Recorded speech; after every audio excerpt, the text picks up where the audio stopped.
And then we're reading this morning also from the Gospel of Mark, chapter 10, beginning in the 35th verse. Listen now to God's holy word. And James and John, the sons of Zebedee, came forward to him and said to him, "Teacher, we want you to do for us whatever we ask of you." And he said to them, "What do you want me to do for you?" And they said to him, "Grant us to sit one at your right hand, one at your left in your glory." But Jesus said to them, "You do not know what you're asking. Are you able to drink the cup that I drink, or to be baptized with a baptism which I am baptized?" And they said to him, "We are able." Jesus said to them, "The cup that I drink, you will drink, and with the baptism with which I am baptized, you will be baptized.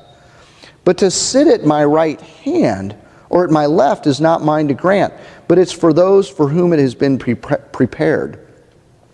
And when the 10 heard it, they began to be indignant at James and John. And Jesus called them to him and said to them, "You know that those who are supposed to rule over the Gentiles lord it over them, and their great men exercise authority over them.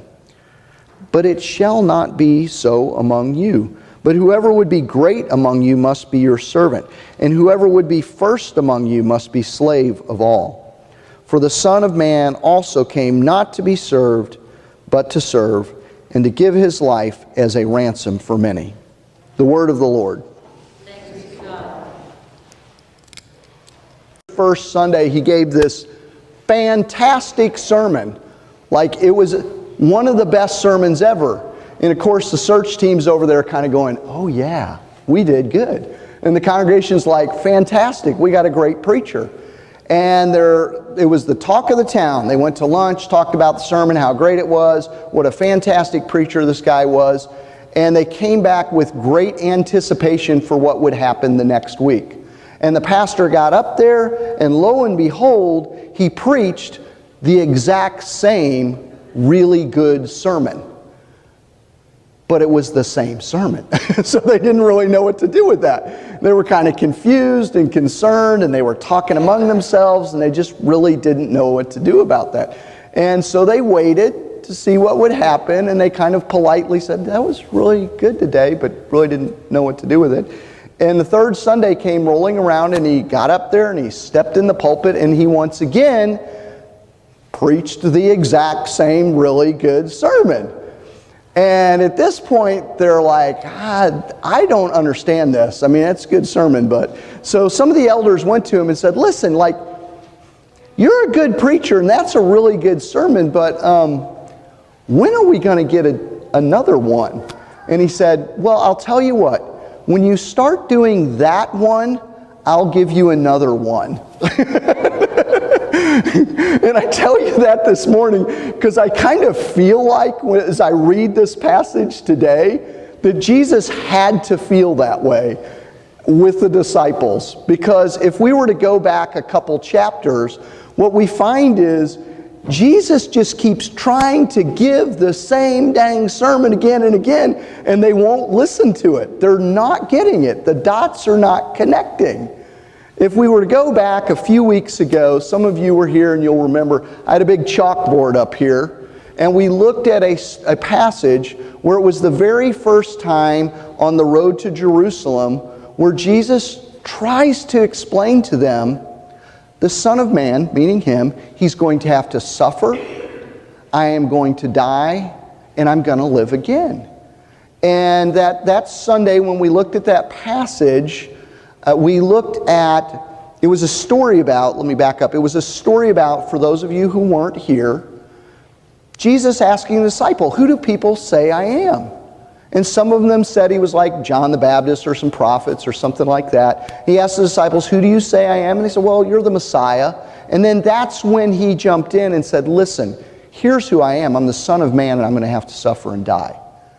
And Peter rebuked him.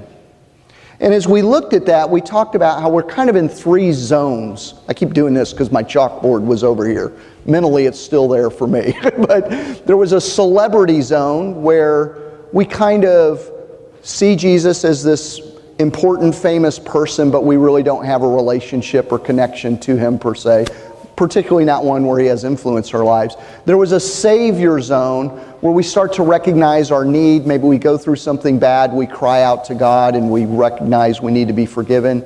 And we have a relationship, but it's really driven by our needs and what God can do for us. And then lastly, there was that lordship zone where Jesus said to them, I'm going to have to suffer, I'm going to have to die, and I'm going to rise again. And here was the catcher in all that. And if you want to be one of mine, you have to take up your cross and follow me. And we call that the Lord zone.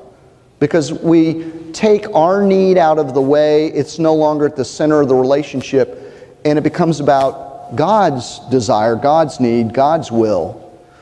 Well, that was the first of the same sermon being given again and again to them on the road to Jerusalem. That was week 1, if you will, for the pastor with one sermon. And then the next one came, I talked about this, I think it was last week, we talked about the rich young ruler. Was that last week? I get mixed, yeah, okay, good. I get mixed up, but rich young ruler, and this rich young ruler, he had all this stuff, and he came to Jesus, and he wanted to know what he could do to inherit the kingdom. And after they kind of go through a little bit of back and forth about, well, I've done this, I've done that, have you done this, have you done it? Yeah, I did.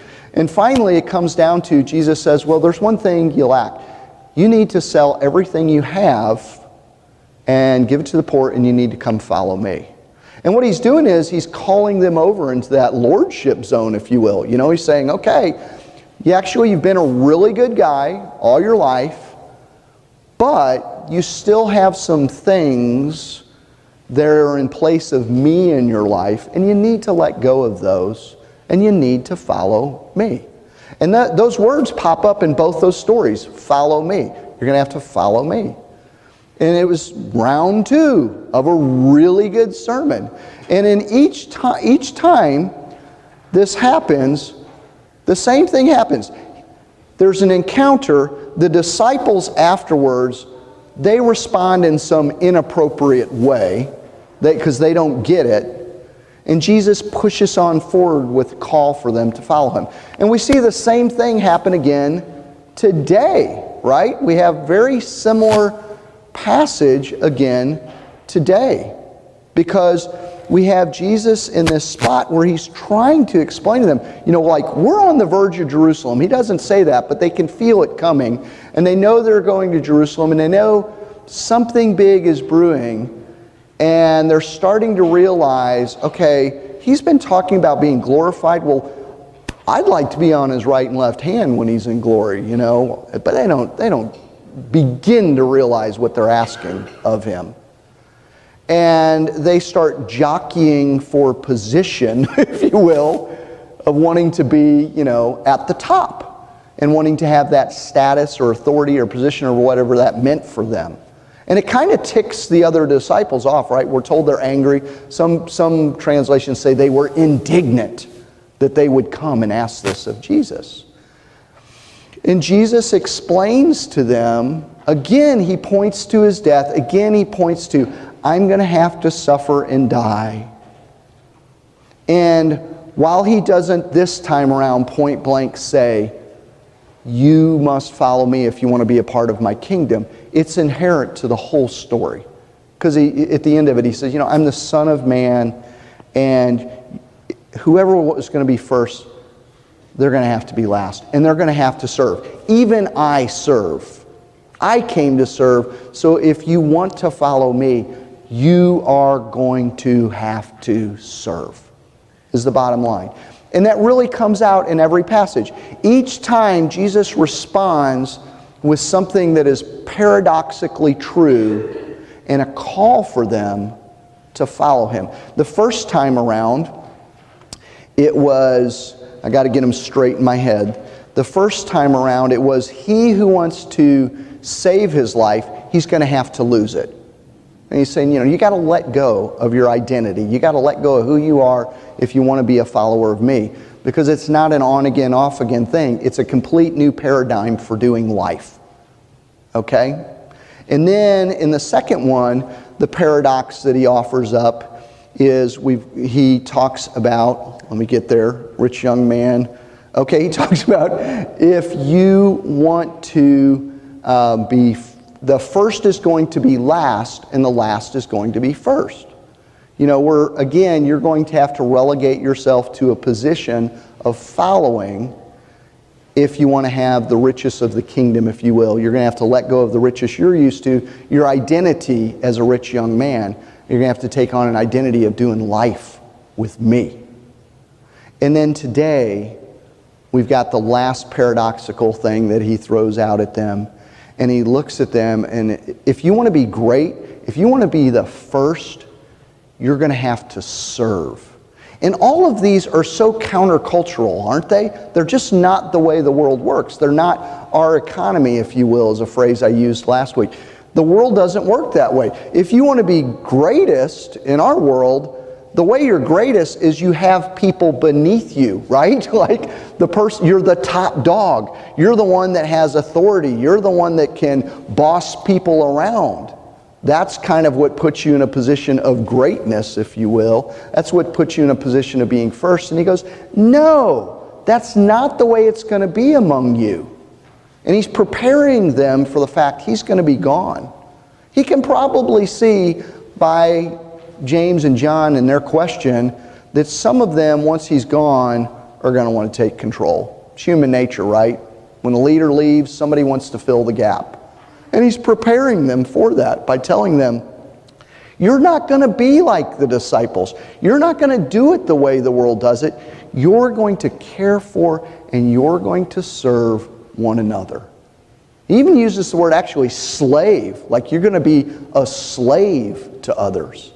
And one of the things that I ran into as I was studying for the sermon, I ran into a quote that really grabbed me because it got at a very fundamental truth that I was kind of trying to get at the kids. And the quote was this. I'll read it because I'm not good at remembering quotes word for word. A guy named David Luce, in a sermon, Who Will You Serve, on this passage, he said, this assertion that you will always serve someone, whether you know it or not, is at the very heart of not simply today's gospel, but much of Mark's gospel. Let me kind of reiterate it. The assertion that you will always serve someone, whether you know it or not, is at the very heart of not simply today's gospel, but it's at the heart of Mark's gospel. And that was kind of what I was getting at with the kids. We're going to serve something. It's a matter of what we're going to choose to serve, right?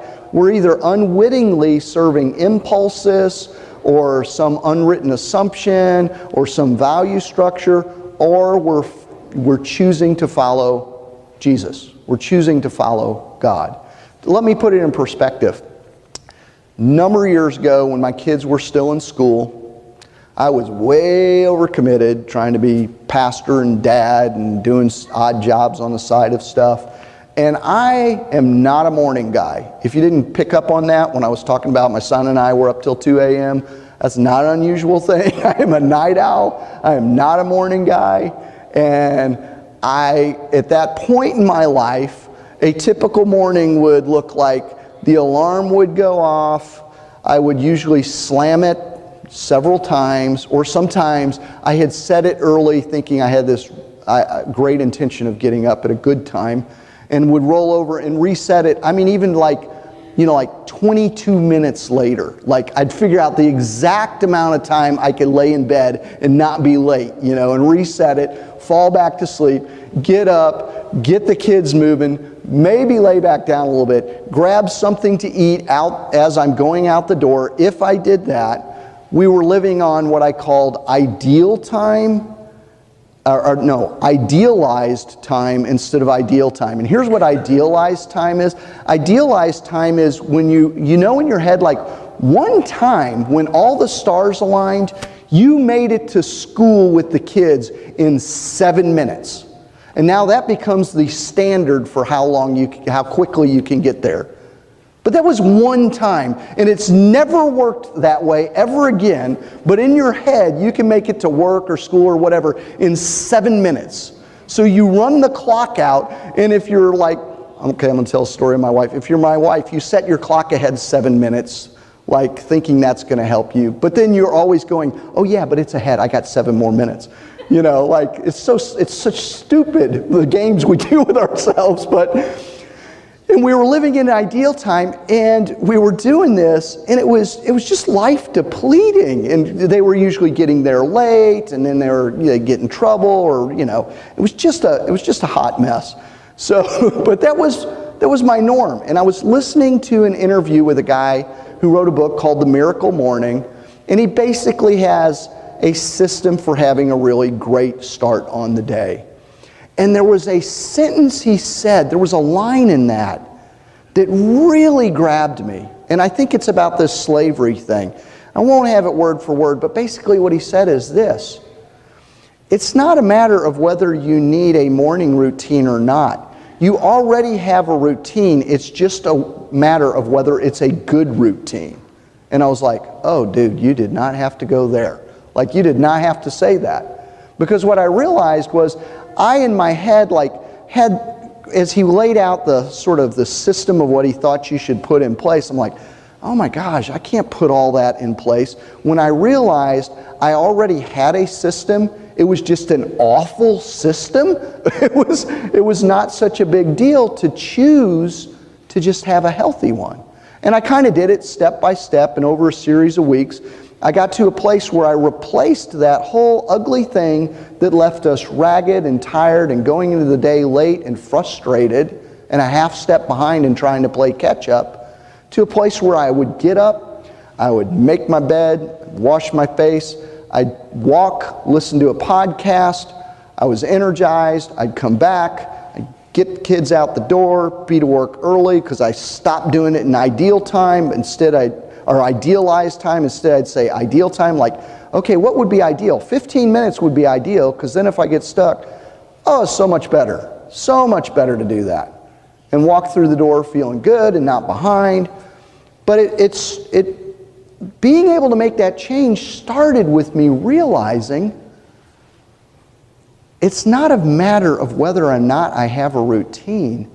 It's a matter of whether I have a good routine. I have a life-giving routine. And I think that's the call of the gospel. It's not a matter of calling us whether you're going to have a master or not. It's like, well, I don't want to give up my will to something, and we get kind of stubborn and resistant. We're already yielding over to something. Whether it's like me when I was talking to the kids of anger or tiredness or whatever, what we really want to do is get to a place, and I think what the call of these three stories is, the sermon, week 1, week 2, week 3 of Jesus the New Pastor, if you will, is simply this. When you ask the question, what is driving my choices for the day, is the answer Jesus in my life? Is the answer God?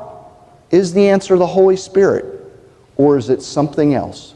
And if it's something else at any given moment, then we need to do something about it, right? We need to change and make a life-giving choice, a life-affirming choice, a life of abundance choice, because that's what God offers us. That's what God offers us. What a blessing that that's the God we have. I mean, it sounds like He's putting demands on us, but the reality is, He's calling us to live life well so we can have joy and we can have abundance and we have goodness in our lives. So I want to leave you with, I think that brings up a few questions, at least it does for me. The first is what that one pastor titled his sermon for this passage, and that is, who will you serve? It's not a matter of whether you're going to serve someone or something. Who will you serve? Which for me, when I asked that question, it begged the question of, well, what am I serving right now? Where am I kind of being resistant? Where am I being stubborn? Where am I that rich young ruler who doesn't want to give up what I have, and I'm walking away grieved, for those of you who were here and heard that sermon, Where am I walking away saddened by what God is asking of me? Why am I holding back? So, who will you serve? I'll reframe that second one as kind of, how are you holding back, or why are you holding back? Sit with those questions. And what would it look like if you didn't? What would it look like if you didn't? I think I know the answer to that. It would look a whole lot better. What that better looks like in our individual lives, I don't know. But I can all but guarantee you that it will look a whole lot better if we can let go a little bit, let God, rather than the things we want to put front and center. And that is the calling we have in these three stories. I'll close with this. I find it a little bit fascinating that if we were to zoom out, not just to the 3 stories, but just a little bit more, what we would pick up is on the front end, right before these 3 stories, is the healing of a blind man.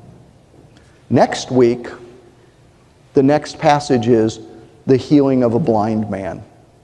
And I find that interesting because we have these 3 stories where Jesus tries and tries and tries to reveal to them who He is, and they cannot see it. They are spiritually blind to what is right in front of them.